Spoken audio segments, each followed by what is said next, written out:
The sun had barely risen over Edwards Air Force Base, painting the horizon in soft streaks of gold and blue. The morning air carried that crisp, metallic tang familiar to every pilot, the scent of jet fuel, steel, and discipline. The hangars stood like silent guardians across the tarmac, each one hiding machines that could break the sound barrier and sometimes human pride. Captain Mark Reynolds sipped his coffee, leaning against the nose of his F-16 fighter jet. At 34, he was the base's golden boy, decorated, confident, and slightly arrogant. The kind of pilot who believed there was nothing left to prove. His easy smile and swagger made him popular among the men and tolerated by the brass. He'd flown in active missions overseas, faced combat, and returned with medals that gleamed like the sun off his uniform. That morning, a new batch of recruits was scheduled to arrive for advanced flight training. Mark was part of the orientation team, though he treated the assignment more like a formality than a duty. He glanced at the list of incoming trainees and chuckled under his breath. 2 female names. He shook his head, grinning. "They're really pushing this equality in the skies thing, huh?" he said, turning to his friend, Lieutenant Jake Harris, who stood beside him. Jake smirked. "Yeah, guess they're running out of pilots. Next thing you know, they'll have beauty salons in the hangars." Mark laughed, loud and carefree. "Can't wait to see who cries first during turbulence." Their laughter echoed off the metal walls, a sound sharp enough to draw a few glances. But before they could continue, the group of new recruits appeared at the hangar's entrance, 12 in total, all wearing identical flight suits and carrying identical duffel bags. Except 2 of them, women, stood out instantly. The first was Lieutenant Ava Mitchell, tall, composed, with sun-kissed skin and dark brown hair neatly tied back. There was something in her posture, a quiet authority that didn't need to announce itself. The second, Samantha Song Cruz, shorter, fiery-eyed, and full of visible energy, looked around like she was ready to take on the world. The men's laughter faded as the group drew closer. Ava's eyes met Mark's. She caught the remnants of his smirk, the unspoken judgment, and for a split second, she saw the same expression she had seen her entire career: disbelief. "Welcome to Edwards," Mark said, his tone friendly but condescending. "Hope you all know what you're in for. This isn't flight school. It's survival. The sky doesn't forgive mistakes." Ava nodded politely. "Understood, Captain." Something in her calmness irritated him.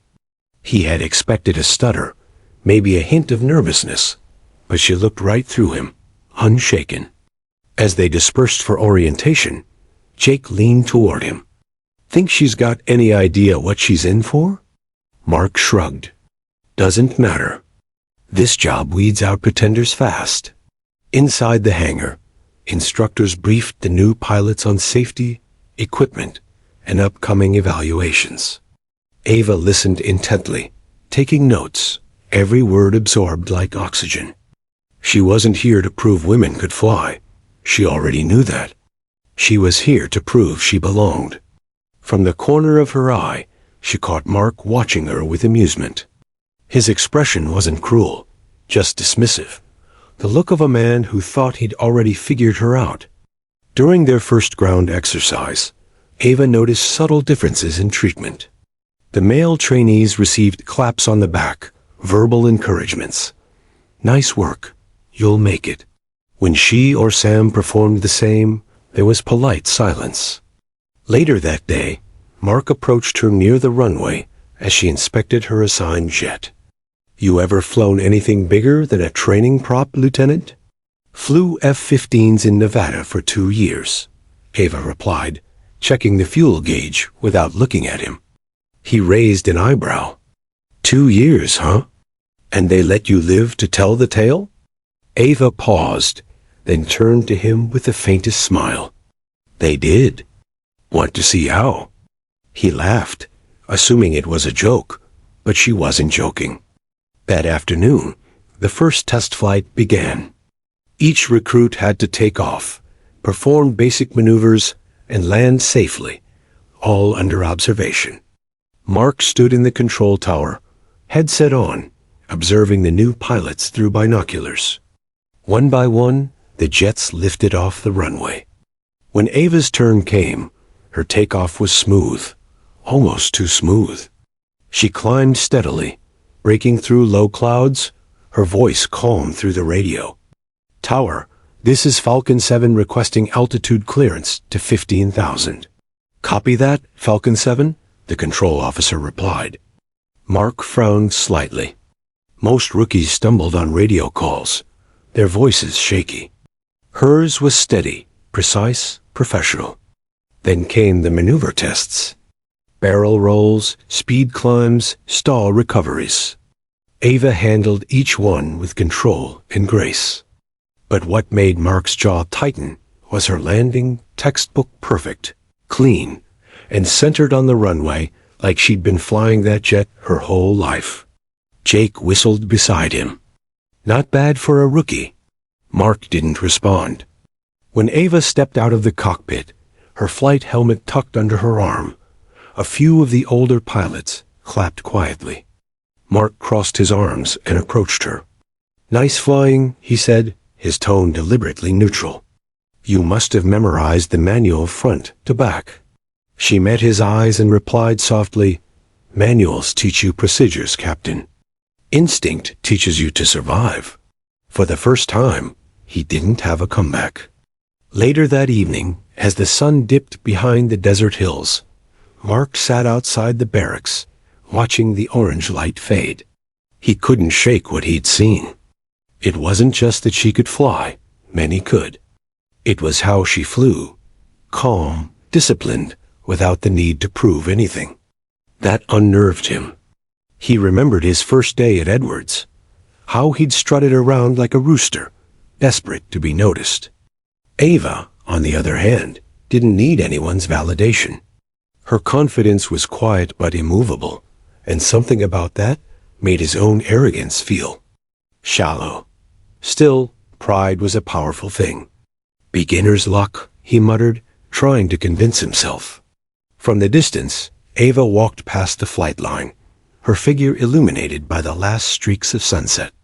She paused for a moment, looking up at the jets parked neatly in rows, her future written in wings and steel. Mark watched her disappear into the barracks, and for reasons he couldn't explain, he knew this woman would change the rhythm of the base, maybe even his life. But for now, he laughed again, quietly, trying to drown out the uneasy respect forming inside him. The sound echoed once more through the hangar. It didn't have the same confidence as before. The desert air shimmered with heat the next morning as the jets lined up on the runway, their silver bodies glinting like predators under the sun. Inside Hangar 4, the pilots gathered around the mission briefing screen while a stern instructor, Major Collins, walked in front of them with the sharp precision of a man who'd spent 30 years breathing aviation. "Today's your first endurance test," Collins announced.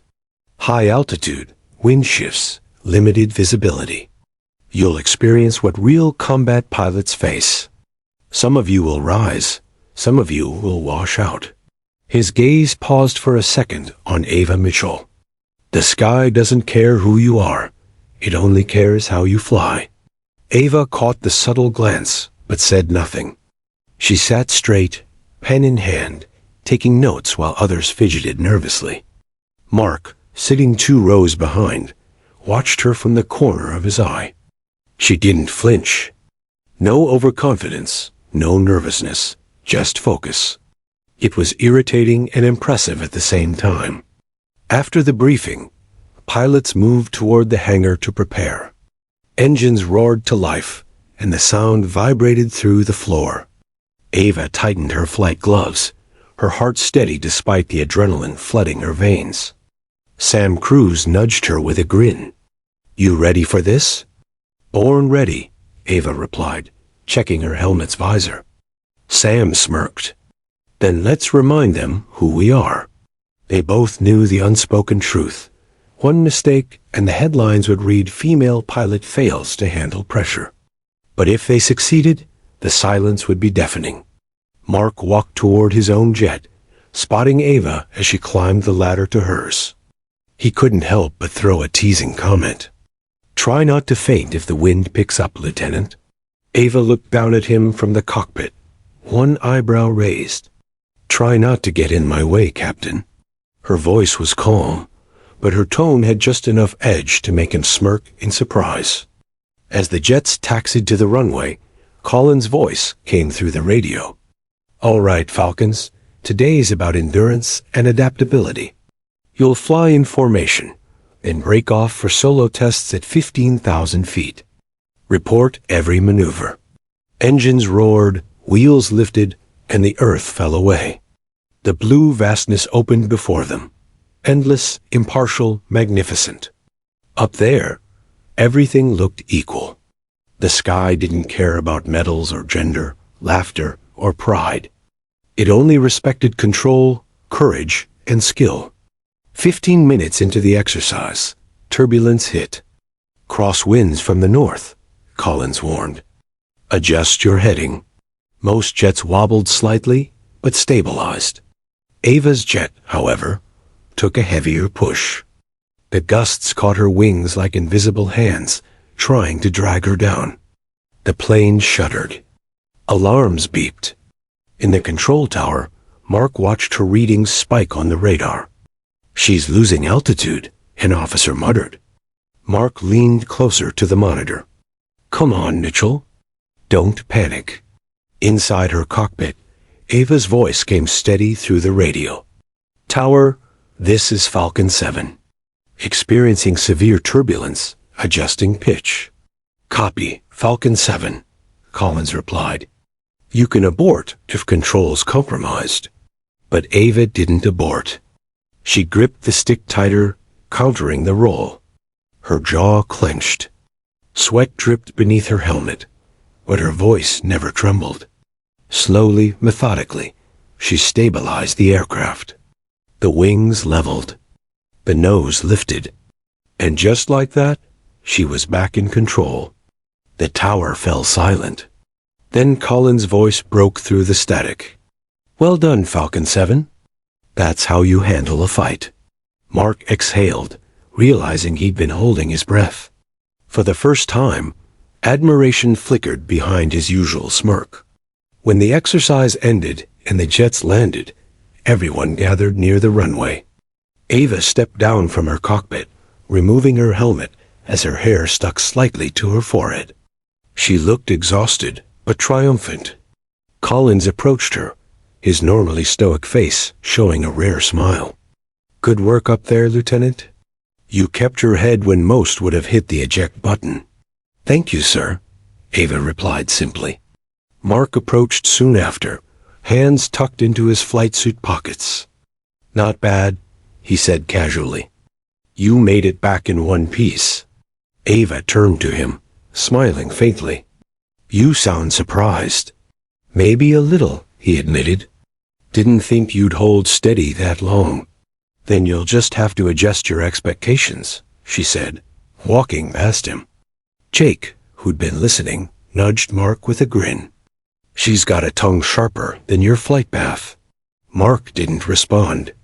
He just watched her go, that same calm walk, confident, controlled, untouchable. Later that evening, after debriefing, the pilots gathered in the mess hall. Laughter, chatter, and the hum of coffee machines filled the space. The day's tension was fading. Mark sat at a corner table with Jake, but his attention kept drifting to Ava and Sam sitting across the room. They were reviewing notes, serious even off-duty. Jake chuckled. "Man, they don't know how to relax." Mark didn't laugh this time. "They're focused. That's why they're still here." Jake gave him a puzzled look. "What's that supposed to mean?" Mark didn't answer. He just stared at his untouched food. Something had shifted inside him today, not enough to change his attitude entirely, but enough to plant doubt. He remembered how sure he'd been that morning, that women didn't belong in cockpits, that flying was a man's arena. But watching Ava wrestle a jet through chaos and bring it home safely had cracked that certainty. He'd been in combat zones, flown through sandstorms and gunfire, yet he couldn't deny the respect building against his will. The next few weeks were grueling. More tests, more flights, more subtle challenges. Some instructors still looked at Ava like she didn't belong. Others began to quietly acknowledge her skill. Every time someone tried to rattle her, she responded with precision and grace. There were whispers now. Mitchell's different. She's got nerves of steel. Even those who doubted her started taking notes on how she handled pressure. Mark's pride made him double down. He pushed harder, trained longer, determined to outperform her. But the more he tried to overshadow her, the clearer it became. She wasn't competing with him. She was competing with herself. One afternoon, after a particularly tough session of aerial combat simulation, Ava walked past Mark's jet, where he stood wiping the sweat from his neck. "Good flying up there," he said, almost reluctantly. "Thanks," she replied, glancing at him. "You too." For a moment, the tension softened. The old smirk returned to his lips. "You ever get tired of proving everyone wrong?" he asked. Ava smiled faintly. "I'm not here to prove anyone wrong. I'm here to prove myself right." That line hit him harder than he expected. That night, the base was quiet, except for the hum of distant generators and the occasional echo of jets landing under floodlights. Mark sat alone on a bench near the runway, staring at the stars. Somewhere out there, Ava's jet rested under the hangar lights, her name freshly painted beside the cockpit, after ranking top 3 in performance. He thought of his own journey, all the arrogance, the pride, the blind certainty that skill was his alone. For the first time, he wondered if maybe he'd stopped learning the day he started believing he was the best. He heard footsteps and turned. It was Ava, carrying a notebook. She noticed him and paused. "Couldn't sleep?" she asked. "Something like that." She smiled, taking a seat a few feet away. "You know, the sky doesn't discriminate, Captain. It doesn't care who you are, only how you fly." Mark looked at her, the moonlight catching the calm in her eyes. He realized she wasn't just a good pilot. She was the kind of person the Air Force needed.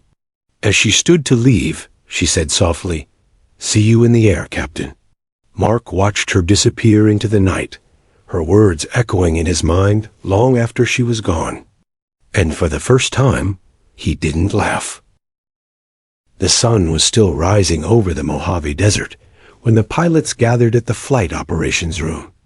A new mission had been posted on the digital board, Joint Flight Evaluations.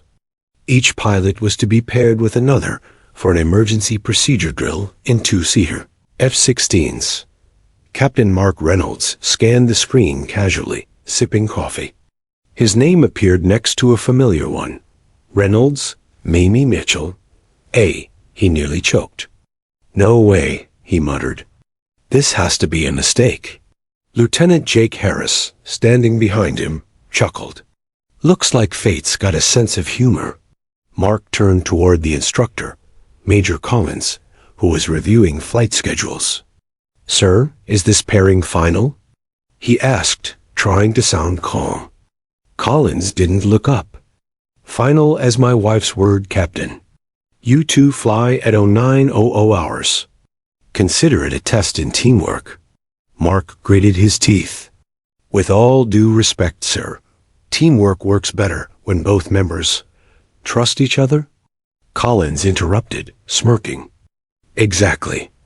Maybe that's what you need to learn." Ava entered the room moments later, holding her flight helmet.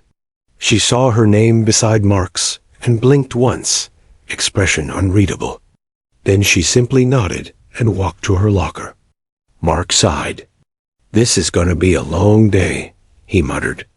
By 8:30, Both pilots were at the hangar, standing beside their assigned jet, a sleek gray F-16B, gleaming under the morning light. Ava performed a meticulous pre-flight check, inspecting every bolt, every panel. Mark, impatient, leaned against the wing. "You know," he said, "you don't have to treat it like a science project. The ground crew already cleared it." "I prefer to trust my own eyes," Ava replied, not looking at him. He smirked. "Typical. Typical what?" she asked. He shrugged. "Overthinking. That's all." Ava straightened up and faced him. "It's called thoroughness, Captain. It's why some pilots come back, and some don't." For a moment, Mark didn't have a clever reply. He just strapped in silently, irritated that she kept disarming him with logic instead of attitude. Inside the cockpit, the air was tense. Mark sat in the front seat, Ava in the rear, where she'd manage the instruments and backup controls. The radio crackled. "Falcon Team 2, you are clear for takeoff. Simulated malfunction drills begin at 10,000 feet. Mark's voice was steady. "Copy, Tower. Falcon 2 rolling." Engines roared, and the jet surged forward, leaving a trail of dust behind. The ground vanished beneath them. Clouds swallowed the horizon. For a few minutes, silence filled the cockpit, except for the hum of the turbines. Then Ava's voice came softly through the comms. "Altitude stable at 9,000. Level your pitch." "I know," Mark replied sharply. "I wasn't correcting, just confirming," she said calmly. Mark sighed. He wasn't used to being the one second-guessed, even politely. The higher they climbed, the thinner the air grew. The blue sky stretched endlessly around them, the only place where pride and prejudice had no weight. "Okay, Falcon 2, Colin's voice came over the radio. "Your drill starts now. Simulating engine failure. Maintain control and prepare emergency landing." Suddenly, the right engine sputtered. An intentional systems simulation triggered from base control. The jet jolted violently. Mark tightened his grip on the stick, his instincts kicking in. "I got this." But the left engine began to flicker. The simulated failure had cascaded faster than expected. The aircraft started losing altitude rapidly, nose tilting downward. Ava's voice came quick, calm, and precise. "Pitch down 10 degrees, deploy flaps." "You're stalling." "I said I got this." Mark barked. The warning alarm screamed. Altitude dropped minus 7,000 feet. 6,000? Ava's tone sharpened. "Mark, you're pulling too hard. You'll stall the right wing. Stop talking and let me fly." "Then fly right." She snapped. For the first time since they'd met, her voice carried command, firm, controlled, and impossible to ignore. The jet lurched into a roll. Gravity slammed them sideways. Mark's heart pounded. The desert below spun like a whirlpool. Then Ava's voice cut through everything. "Cut throttle to idle, now." Mark obeyed instinctively.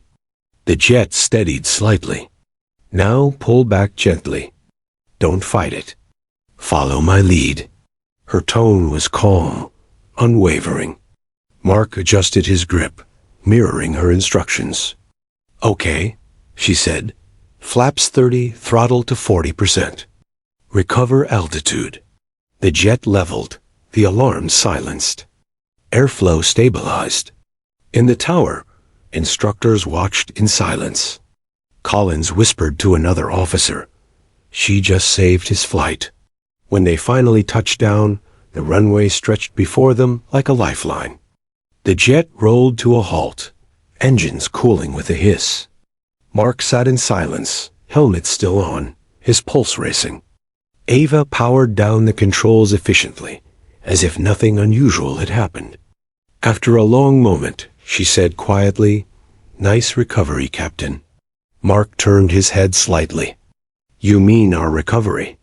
A faint smile touched her lips. Glad you noticed. They climbed out of the cockpit. Collins approached, his expression serious. That was rough, he said. You handled it. Eventually. He turned to Ava. Mitchell, your callout saved that jet. Good work. Ava nodded respectfully. Thank you, sir. Mark said nothing. His pride stung, but deep down, he knew the truth. She'd been right. If she hadn't spoken up, the simulation could have turned into a real crash. Later that evening, the base was quiet. The hangar lights reflected off the metal wings of the parked jets. Mark found himself sitting on the same bench near the runway again, staring at the sky as he often did when his thoughts tangled. He heard footsteps. Ava again, helmet in hand. She stopped beside him. You're up late, she said. Couldn't sleep, because of the flight. He smirked faintly. Because I'm not used to being corrected mid-air. She chuckled softly. It's not about being right, Mark. It's about staying alive. He looked at her then, studying her calm, steady eyes. There was no arrogance, no need to gloat. Just quiet professionalism. Today, he admitted, I froze for a second. Everyone does, she said. The question is whether you recover or crash. He smiled slightly. And you think I recovered? She looked up at the stars. Eventually. They both laughed quietly, not the sarcastic laughter of rivals, but the shared relief of survivors. The next morning, word spread across the base. The pairing from hell had actually nailed the toughest simulation in months. Even the old-timers had started whispering Ava's name with respect. Jake found Mark in the cafeteria and grinned. So, how was flying with the legend? Mark rolled his eyes. She's different. Jake leaned in. Different how? Mark hesitated. She doesn't flinch, doesn't brag, doesn't back down. He smiled faintly. Maybe I could learn something from her. Jake laughed. That's the first humble thing you've ever said. Mark ignored him and looked out the window toward the runway, where Ava was prepping for another solo flight. She looked small against the massive jet, but something about her presence filled the entire airfield. That afternoon, as she taxied down the runway and lifted off into the blinding sky, Mark watched from the tower. Her voice came through the radio, calm, controlled, perfectly balanced. He smiled, shaking his head. She really can fly, he murmured to himself. Beside him, Major Collins grinned. Told you the sky doesn't care who's flying it, Captain. It just wants someone who respects it. Mark said nothing, but his expression said enough. The laughter that once echoed through the hangar had turned into quiet admiration. A month after the joint flight simulation, Ava Mitchell's name was no longer whispered in the halls. It was spoken with a mix of curiosity and respect.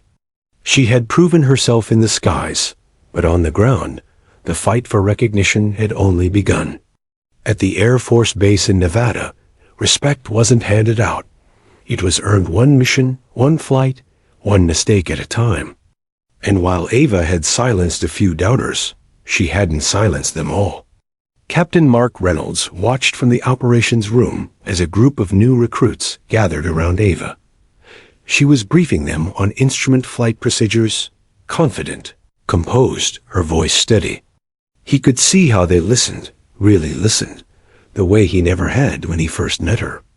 Mitchell's got the rookies eating out of her hand, said Lieutenant Jake Harris beside him. She earned it, Mark replied simply. Jake raised an eyebrow. You? Defending her now? Mark shrugged. When someone saves your life in mid-air, you start reconsidering your opinions. Jake grinned. Guess you're learning humility, Captain. Don't get used to it, Mark said, smirking, but the joke didn't hide the truth. He respected Ava now, maybe more than anyone else on the base. That afternoon, the squadron was called into the main hangar. A special assignment was being announced, a joint international training exercise with NATO allies. The mission required a flight leader to command 6 pilots through simulated combat zones across 3 states. Major Collins stepped onto the platform. This mission's not just about skill. It's about leadership under pressure. His gaze swept across the crowd before settling on 2 names on his clipboard. Final candidates for lead, Captain Mark Reynolds and Captain Ava Mitchell. A hush fell over the hangar. Mark felt a flicker of surprise. They were the 2 best pilots on base now, and everyone knew it. But being chosen as flight lead was different. It was authority, command, respect, something women rarely got in this world. Ava's jaw tightened, but she didn't show emotion. She just nodded slightly, eyes locked on Collins. Both of you will conduct an evaluation flight tomorrow, Collins continued. Same route, same weather, same simulation.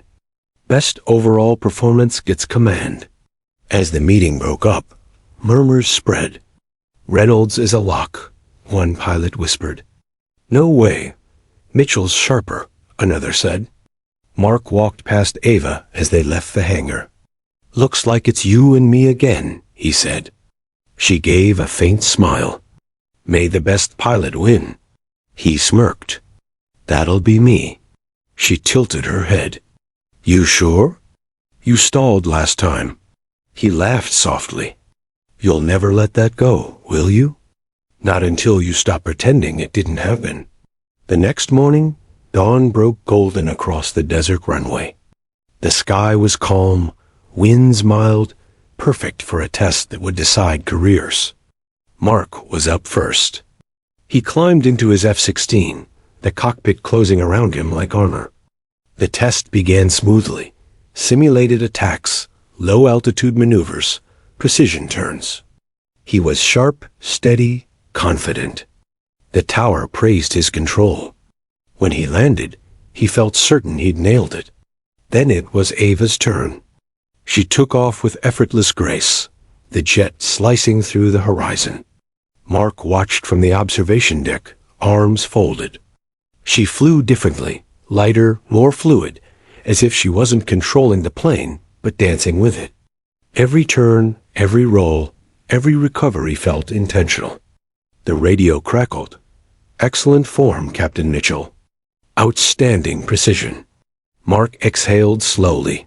She was good, better than good. When she landed, the crew broke into quiet applause.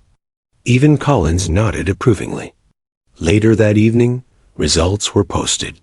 Flight lead, Captain Ava Mitchell. The announcement spread through the base like wildfire. Some celebrated. Others grumbled. Mark stood by the notice board, reading the words again and again. He wasn't angry, just reflective. She had done it. That night, in the officers' lounge, the mood was mixed. Some pilots congratulated Ava sincerely. Others muttered into their beers. She got lucky, one said. Or maybe Collins wanted to make a point, another added. Mark walked in midway through the gossip. The moment the room saw him, they quieted, waiting to see if he'd join in. He didn't. Instead, he grabbed a glass of water, looked around, and said clearly, "She didn't get lucky. She earned it." You all saw her fly. The room fell silent. Then he added, "If you think you could do better, prove it in the sky. Not here." Ava, standing by the far table, caught his eye.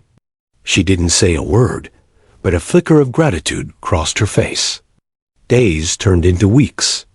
Under Ava's leadership, the squadron trained harder than ever. Her methods were precise, sometimes demanding, but always fair. She listened to every pilot, asked for feedback, and gave credit openly. During the NATO exercise, she coordinated missions flawlessly, adapting to unpredictable conditions.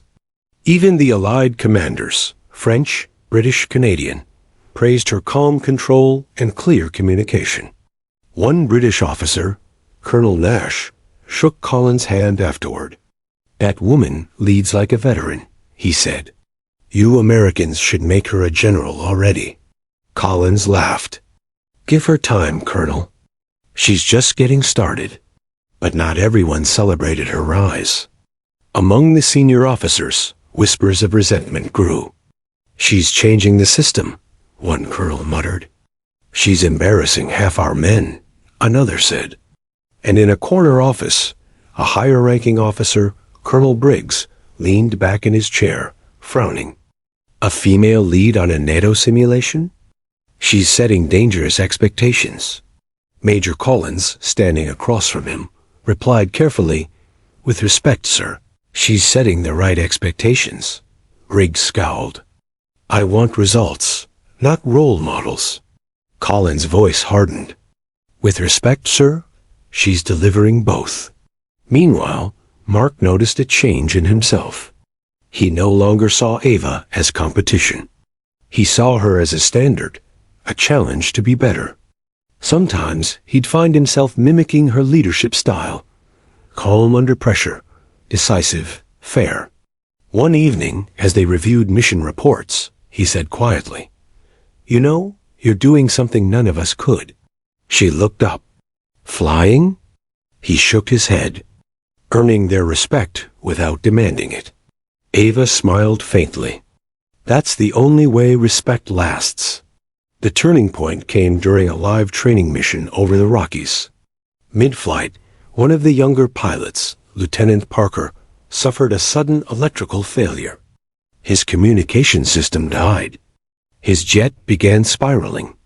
Ava, leading from the front, immediately took charge. Parker, this is lead 1. Listen carefully. Power cycle your main bus now. No response. Damn, he can't hear us, Mark said over comms. Ava didn't hesitate. Reynolds, stay on my wing. We're going down after him. The others gasped. Chasing a spiraling jet into a mountain range was reckless, but necessary. Mark followed without question. The sky blurred around them as they dove through the peaks. Wind roared. Ava maneuvered her jet with razor precision, aligning herself with Parker's trajectory. She spoke calmly, hoping he could still hear through the emergency channel. Parker, reduce throttle to 40. Pull level. Do it now. The spiraling jet steadied slightly. Good, that's it. Flaps down. Trust your instincts. A heartbeat later, Parker's aircraft leveled and climbed, barely avoiding the ridgeline. When the jets returned to base, the entire control tower erupted in applause. Parker stumbled out of his cockpit, pale and shaking. Ma'am, he said, voice trembling, you just saved my life. Ava smiled. No, Lieutenant. You did. You followed through. But everyone knew the truth. She had guided him through the chaos with the same calm courage that once saved Mark. That night, the base was quieter than usual. Mark and Ava stood outside the hangar, watching stars blink above the horizon. You know, he said softly, they'll never see you the same again. Ava smirked. You mean as one of the boys? He shook his head. No, as someone better. She laughed lightly, shaking her head. Don't start that. I mean it, he said. You've earned every ounce of respect they can give, and maybe a bit of fear, too. She looked at him for a long moment, then smiled. Good. Maybe it's time fear worked in my favor for once. They both laughed quietly, and for the first time, it wasn't about rivalry or ego or proving a point. It was about mutual respect forged in fire and flight. The weeks following the rescue mission over the Rockies were some of the most intense and triumphant of Captain Ava Mitchell's career. Her name had reached beyond their Nevada base. It was being mentioned at higher command levels. She had led flawlessly under pressure, saved a pilot, and unified a team that once doubted her. But not everyone was celebrating her success. In the dim light of an office, overlooking the flight hangars, Colonel Briggs sat stiffly at his desk. Reports lay scattered in front of him. all praising Ava. Each commendation felt like a personal insult. Across from him stood Major Collins, arms crossed. "You can't ignore what she's accomplished," Collins said. "She's earned her place." Briggs leaned back, his tone cold. "This isn't about one pilot, Major. It's about precedent. Mitchell's rise is making noise. Washington's starting to ask questions about equality, promotions, visibility." Collins didn't flinch. "Maybe it's time someone made noise." Briggs' eyes narrowed. "You've grown soft, Collins. Loyalty should be to the system, not to individuals." He dismissed the major with a curt wave. As Collins walked out, Briggs muttered under his breath, "She won't last long. Not if I can help it." Down in the hangar, Ava was going over maintenance logs when Mark Reynolds appeared beside her, holding 2 cups of coffee. "Black, no sugar. You seem like the type," he said with a grin. She smiled faintly. "Observant as always." "Old habits," he said. "I spent too long underestimating you. Now I overanalyze you instead." She laughed softly. "That's an improvement, I think." Their banter was easy now, relaxed, familiar. The sharp edges of competition had softened into something like camaraderie, maybe even friendship. But beneath the calm, Ava felt a quiet unease. The atmosphere at the base had shifted. Conversation stopped when she walked into a room. Certain officers avoided eye contact. A few mechanics whispered in corners. Something was off. A few nights later, her suspicions became real. Ava was scheduled for a night training exercise, routine low-visibility maneuvers with her team. As she went through her pre-flight checklist, something felt wrong. Her instruments weren't responding properly. The engine diagnostics flickered inconsistently. She called over one of the maintenance techs. "Hey, check my left side avionics board. I'm getting unstable readings." The young man frowned, pulled open a panel, and froze. "Ma'am, this wire's been tampered with." "What?" He pointed. "The insulation stripped. It's subtle. Could have caused a full systems short mid-flight." Ava's pulse quickened. "Get Major Collins down here, now." Within minutes, Collins and Mark were by her side, both staring at the exposed wiring. "Who the hell would do this?" Mark demanded. Collins' expression darkened. "Someone who wanted her grounded. Or worse." Ava crossed her arms. "So now sabotage is the new welcome gift?" Collins sighed heavily. "We'll investigate quietly. But Mitchell, be careful. You've made friends up top and enemies even higher." The next morning, Briggs called an emergency briefing. "We've had a mechanical oversight," he announced coolly. But after review, it seems the pilot failed to report pre-flight irregularities promptly. As a result, Captain Mitchell's clearance is temporarily suspended pending inquiry. The room erupted in murmurs. Mark shot to his feet. "That's not true. She caught the issue before takeoff." Briggs' gaze turned icy. "Captain Reynolds, stand down. This is an internal matter." Mark didn't move. "With all due respect, sir, this smells like politics." Briggs' voice dropped. "And that kind of talk can end careers, Captain. Including yours." The silence was suffocating. Ava remained still, refusing to show the anger burning in her chest. "Understood, sir," she said finally. "If this is an inquiry, I'll cooperate." Briggs gave a small, smug smile. "Good, that's the spirit." For the next week, Ava was grounded. Her jet sat untouched in the hangar, her nameplate removed from the flight schedule. She spent her days in reports, interrogations, and endless silence. Mark visited her one evening in the observation tower, where she sat watching others take off into the fading sun. "I can't sit here while they smear you," he said. "Mark, you can't fight what you can't see," she replied quietly. "But this isn't right." Of course it's not, she said, turning toward him. But I've fought worse battles. If they want me gone, they'll have to find a reason that sticks. He looked at her, really looked, and saw the steel behind her calm expression. She wasn't defeated. She was waiting. Then fate intervened. 2 weeks later, a large-scale joint training mission was launched, 30 aircraft from 5 bases. During the exercise, one jet from another squadron suffered a total navigation failure and went dark over the desert. The base scrambled to find a replacement command pilot to coordinate the search. Mark volunteered immediately. But before he could leave, Collins stopped him.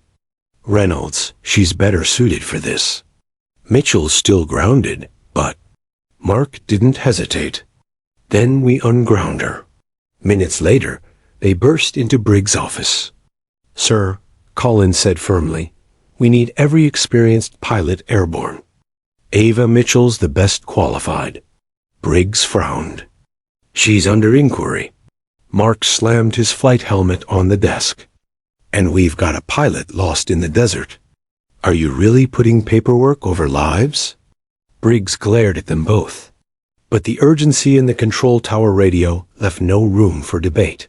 Fine, he snapped. She flies. But this doesn't clear her record. Ava was already halfway to her jet when they told her. You sure about this? Mark asked as she strapped in. She smiled slightly. You ever known me to sit still when someone's in trouble? Fair point, he said, climbing into his own aircraft beside hers. Let's bring him home. Night fell fast over the Mojave. The desert glowed under moonlight, endless and cruel. The missing jet's signal was weak, last seen near the mountain ridge. Falcon lead, this is Mitchell, Ava's voice came through. Thermal imaging picking up a faint heat source, 5 clicks east. Mark responded, copy that. Moving in. They flew low, their searchlights sweeping the jagged terrain. Finally, Ava spotted the wreck, partially buried in sand. Smoke rose faintly. There, she shouted. Confirmed, Mark said. Looks bad. She landed nearby in a cloud of dust, sprinting toward the wreck. Flames licked the edges of the fuselage. Inside, the trapped pilot, Lieutenant Evans, was unconscious, pinned by debris. Hang on, she yelled, climbing into the wreckage. Heat burned her gloves, but she didn't stop. Mark joined her seconds later, helping lift a twisted metal frame. They pulled Evans free, just before the cockpit exploded behind them, a burst of fire lighting up the night. Ava coughed hard, shielding her face. Mark steadied her, both of them illuminated by the burning wreck. Evans stirred weakly. You came for me. Ava smiled through the soot. Always. When they returned to base hours later, cheers erupted across the tarmac. The news spread like wildfire. The grounded pilot had risked her life to save one of her own. Collins greeted them both, pride clear in his eyes. Hell of a job out there. Briggs stood nearby, expression unreadable. Seems the inquiries? Irrelevant now, Collins said with a grin.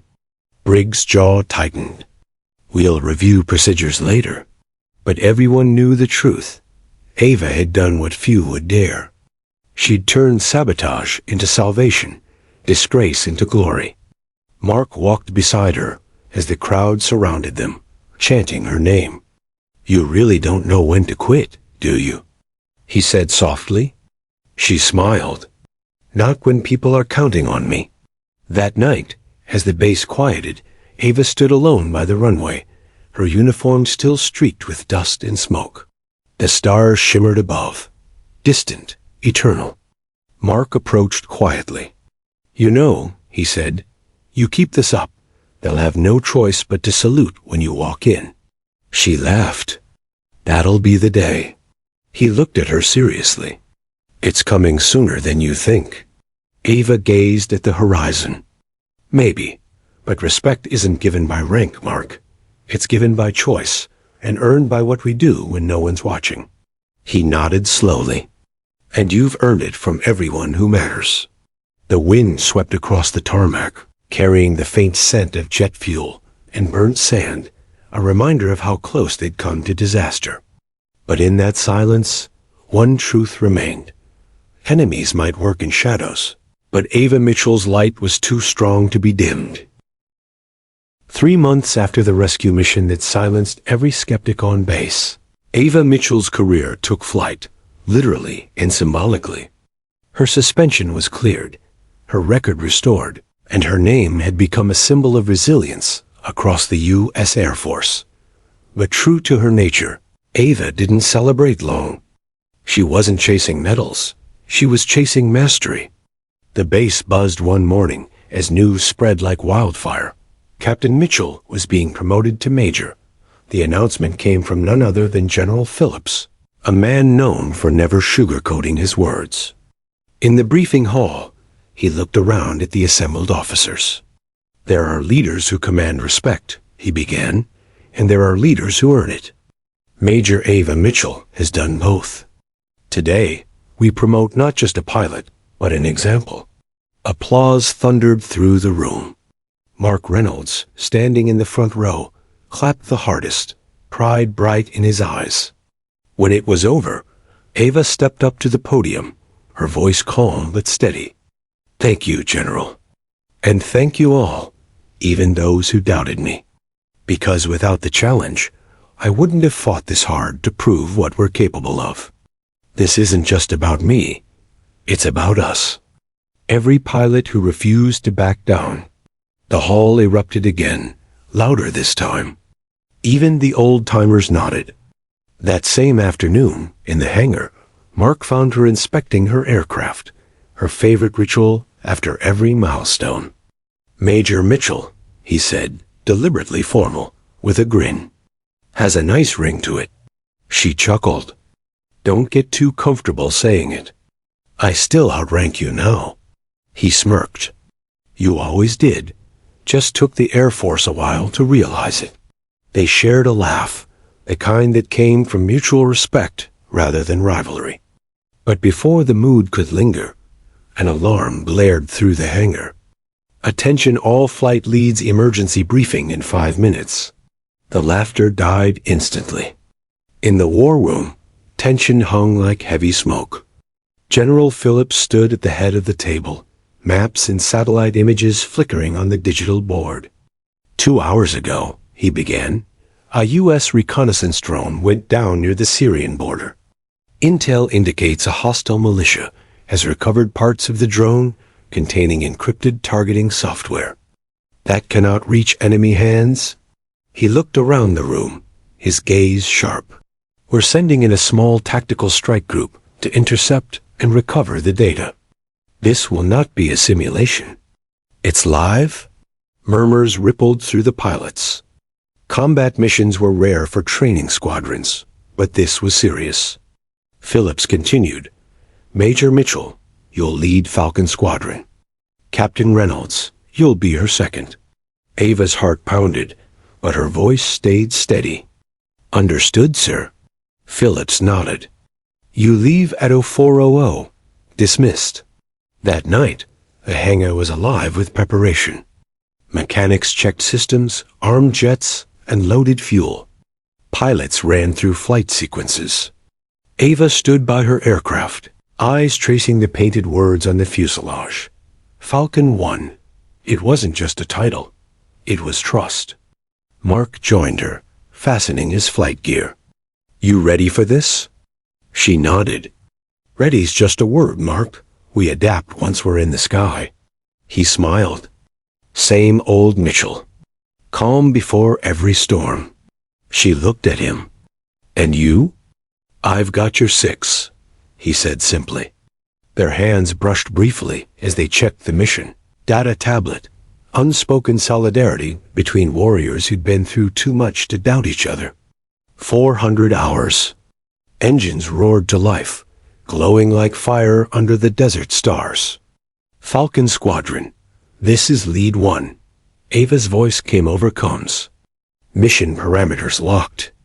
Maintain radio discipline. We fly low and fast. Roger that, Lead 1, Mark replied. See you in the fire. The jets tore through the dark horizon, slicing across the silent desert before vanishing into the dawn. The sun was rising as they reached enemy airspace. Below them stretched miles of barren terrain, red sand and broken hills. Eyes on target area, Ava called. Thermal shows vehicle movement. We've got company. Copy that, Mark said. Looks like they're expecting us. A convoy of armed trucks appeared, kicking up dust trails. The militia had secured the crash site. Engage on my mark, Ava ordered. Seconds later, Mark. The sky exploded with motion, flares, smoke trails, and missile locks. Ava and Mark dove low, their F-16s weaving through a web of gunfire. Falcon 3, brake left. Ava shouted, "You're hot." "I've got tone." Falcon 4 yelled. Missile away. The explosion lit the ground below like daylight. The convoy scattered. Ava's jet banked hard, looping around for another pass. "Reynolds, you've got visual on the wreck?" "Affirmative," he said. "Drone core's intact." "I see the container." "Cover me," Ava commanded. "I'm going in low." She dropped altitude sharply, flying barely 100 feet above the ground. Bullets whipped past her canopy. She locked onto the container with laser precision. "Target acquired," she said. "Deploying strike package." A small missile detached from her wing, hitting the wreck with pinpoint accuracy. The blast destroyed the encrypted module, vaporizing any trace of sensitive data. "Confirmed impact," Mark reported. "Mission accomplished." But before relief could settle, Falcon 3's voice crackled, panicked. "I'm hit. Hydraulic failure. I'm losing altitude." Ava's eyes widened. "Stay with us, 3. "Where are you?" "Descending fast, near Sector 7. "I can't stabilize." "Reynolds," she barked, "you lead recovery." "I'll clear his path." "Copy that." She dove toward the descending jet, her heart pounding. Falcon 3 spiraled violently, smoke pouring from its tail. "Pull up, Lieutenant." Ava shouted. "Ease the stick, don't fight it." "I can't. I've lost control surfaces." Ava clenched her teeth. "Then I'll make you a runway." She accelerated, cutting in front of the crashing jet, drawing enemy fire away. Tracers sliced the air around her wings, each one a potential death sentence. "Mitchell, what the hell are you doing?" Mark's voice roared through the calm. "Keeping him alive," she replied. "Get him home." Her jet took a hit, not direct, but close enough to jolt her controls. Warnings blared. She fought the stick, teeth gritted. "Lead 1, you're smoking." Mark shouted. "I know," she hissed. "Just get him down safe." Through grit and fire, Falcon 3 ejected at the last second. His parachute opened, a white bloom in the smoky sky. Ava exhaled sharply. "Confirmed shoot." "He's alive." "Mitchell, pull out." Mark ordered. "You're too low." "I can't clear altitude." Her jet dipped, alarm screaming. At the last second, she yanked the stick, engine screaming, wings slicing the air, and cleared the ridge by a heartbeat. "Holy hell," Mark muttered. "You're insane." "Just doing my job," she replied through heavy breaths. Back at base, the jets landed one by one, battered but intact. As Ava climbed out, mechanics ran toward her, faces pale at the sight of scorch marks on her jet. General Phillips was waiting on the tarmac. "You destroyed the module, saved your pilot, and flew home with a hole in your wing," he said. "Not bad for a day's work." Ava stood straight. "Sir, we got lucky." Phillips smiled. "No, Major, you got better." Mark walked over, removing his helmet, his expression a mix of exhaustion and admiration. "You know," he said, "every time I think you've reached your limit, you break another one." She smirked. "That's because limits are just good suggestions." He laughed. "One day, they'll name a base after you." "God, I hope not," she said. "I'd rather keep flying." That night, as the desert winds howled outside the hangar, Ava sat alone on the wing of her battered F-16, staring up at the stars. Mark joined her quietly, sitting beside her without a word. For a long moment, they watched the horizon together. No ranks, no titles, just two souls who had lived through fire and sky. Finally, Ava spoke softly, almost to herself. "Every time I fly, I think about the ones who never came back. Maybe the best way to honor them is to never stop pushing higher." Mark nodded.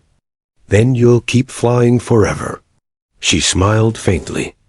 "That's the plan." The night stretched endlessly, stars flickering like old friends. And though the world below still doubted, in the sky, where courage had no gender, Major Ava Mitchell's name was already written in fire. The desert base slept under a thin veil of silence, but inside Major Ava Mitchell's hangar, the hum of machinery and the scent of fuel still lingered. The last mission had left scars on her aircraft, on her nerves, and somewhere deeper, in the quiet corners of her heart. Despite her triumph, Ava couldn't shake the feeling that something heavier was coming. Every instinct she had, sharpened by years of flying into chaos, told her peace never lasted long in their line of work. For weeks, her unit trained relentlessly. General Phillips had pushed them into advanced combat exercises, not simulations this time, but live response drills designed to test their limits. And it was during one of those days that the winds began to shift. At dawn, the squadron gathered for a classified briefing. The air was tense. Even the veterans sensed something different in Phillips's tone. The general's face looked drawn, his eyes grim. "Pilots," he said, "our surveillance picked up unusual activity in the Pacific. A rogue state has hijacked an American satellite control signal. If they succeed, they could blind our entire Western defense grid." He paused, letting the weight of the words settle. "We've been cleared to intervene Operation Nightstorm. This mission will be covert, low visibility, and zero tolerance for error. If we fail, they could cripple communications across the West Coast." The room was silent. No one dared speak. Phillips turned to Ava. "Major Mitchell, you'll lead this operation. Reynolds, you'll serve as your wing commander. The Pentagon specifically requested Falcon Squadron." Ava exchanged a glance with Mark. She could see the fire in his eyes, the same unspoken thrill of danger that always came before something monumental. "Yes, sir," she said. "We won't let them down." Phillips nodded. "I know you won't." Dismissed, and Mitchell. "Watch your six. Something about this doesn't feel right." By evening, the squadron was wheels up, slicing through the dusk over the Pacific Ocean. Inside her cockpit, Ava's world narrowed to the hum of the engines, the soft glow of instruments, and the rhythmic sound of her own breathing. She looked out at the endless sea below, whispering under her breath, "Here we go again." Mark's voice crackled through the combs. "You ever get tired of saving the world, Major?" "Only on weekends," she shot back. "Copy that," he said with a grin she could hear. As they neared the operation zone, a narrow chain of islands just outside international waters, the radar pinged. "Contact, 11 o'clock, low altitude," Ava called. Mark responded, reading it. "Could be patrol drones.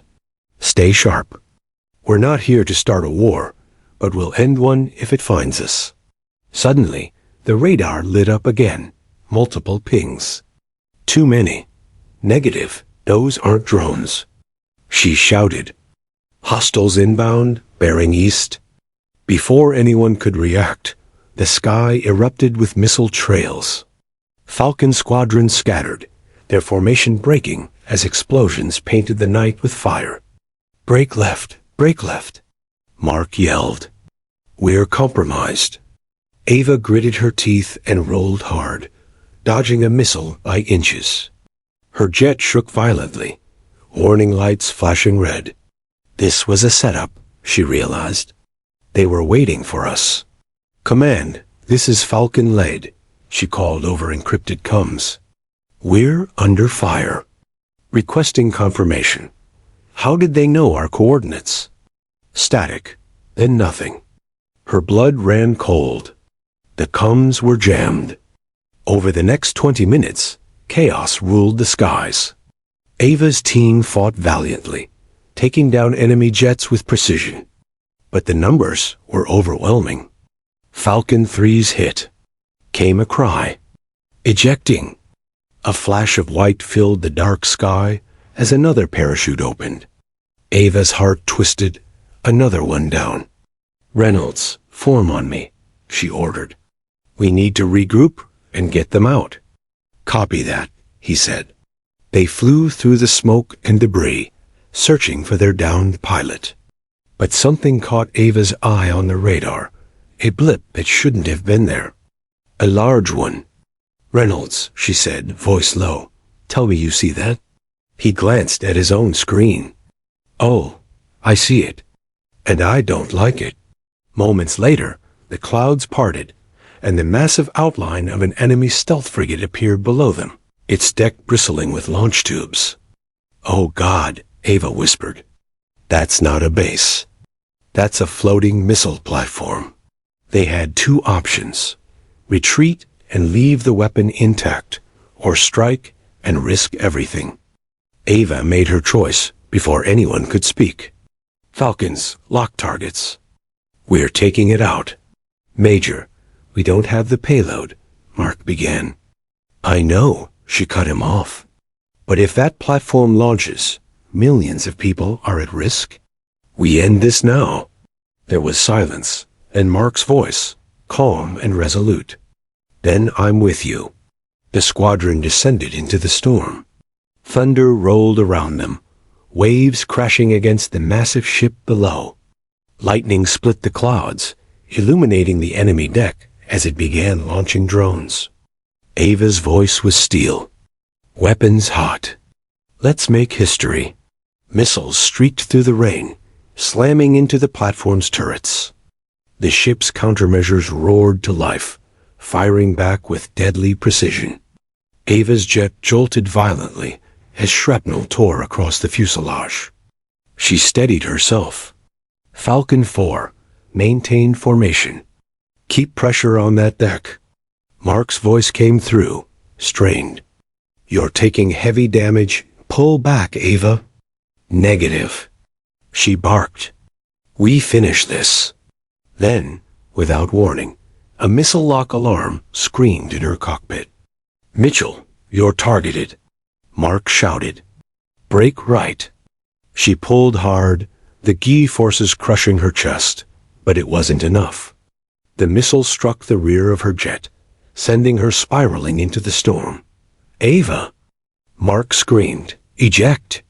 Eject now!" Her hands trembled as she fought for control. Flames licked across her wings. The world spun, alarm shrieking. Canopy release malfunction. She yelled. "It's jammed. Damn it, Ava." Mark roared, voice cracking. "I'm coming to you." "Negative." She shouted.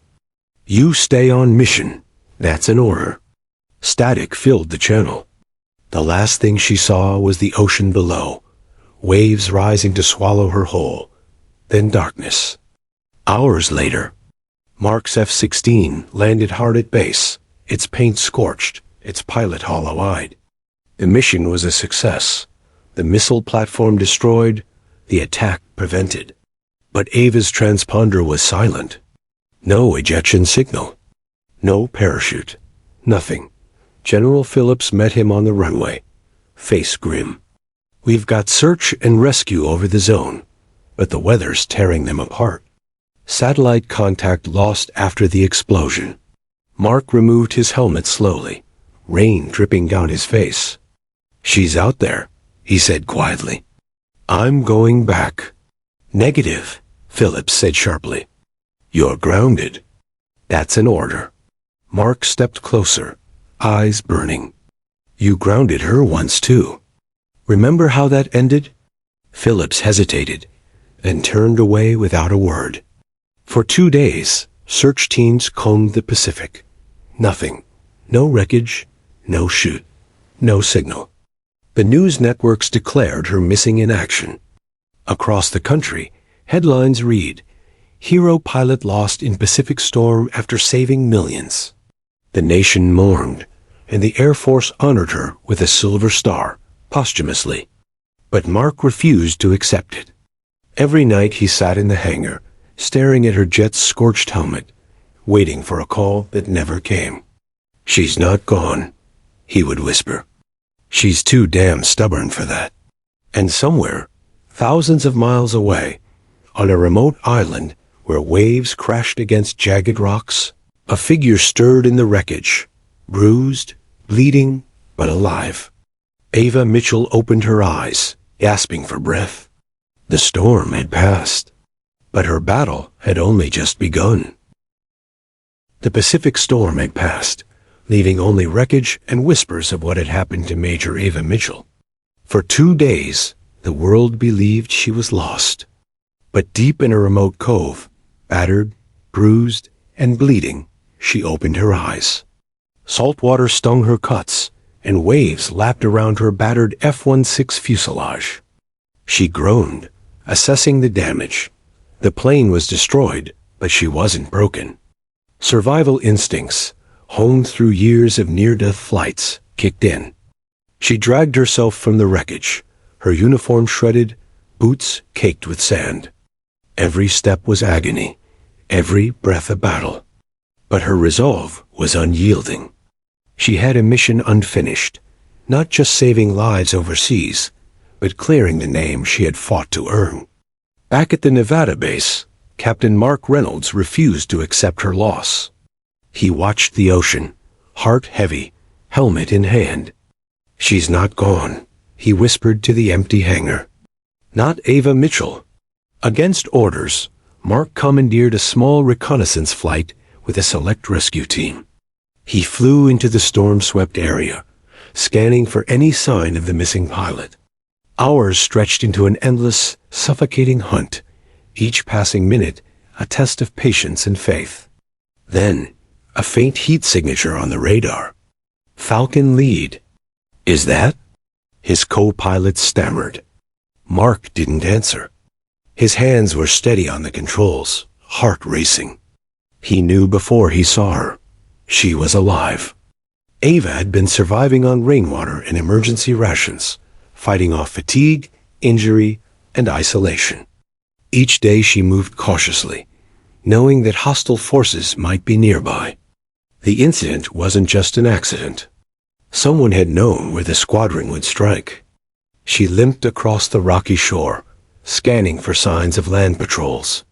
Her thoughts returned to Briggs, the man who had sabotaged her before, grounded her without cause, and now, perhaps, orchestrated this ambush.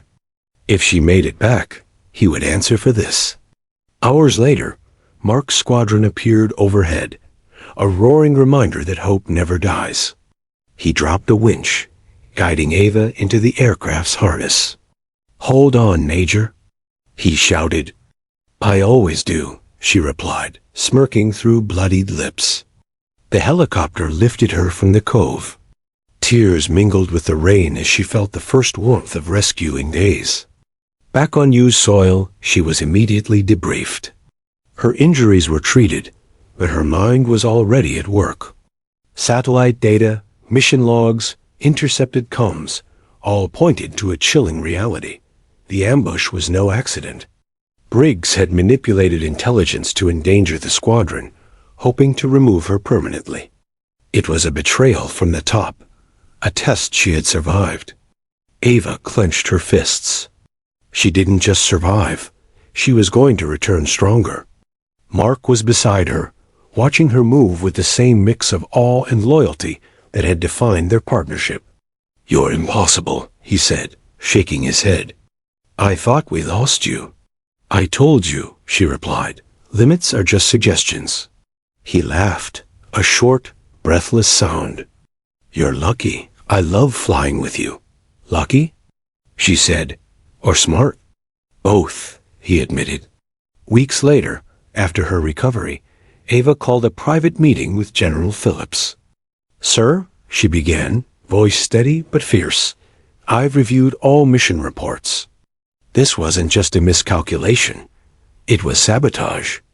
Briggs endangered lives deliberately.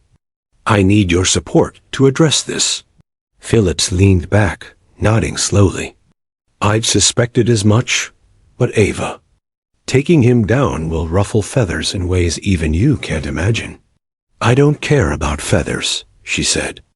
"I care about lives. And I care about the truth." Phillips studied her, admiration in his eyes. "Then let's get to work. You're going to do something no one else could." The next day, Ava convened the squadron. This time, she didn't just lead them into the skies, she led them into justice. "Briggs thought he could ground us, silence us, or worse," she told the pilots. "But here's what he didn't count on: courage, loyalty, and the refusal to quit. That's Falcon Squadron." Applause filled the room.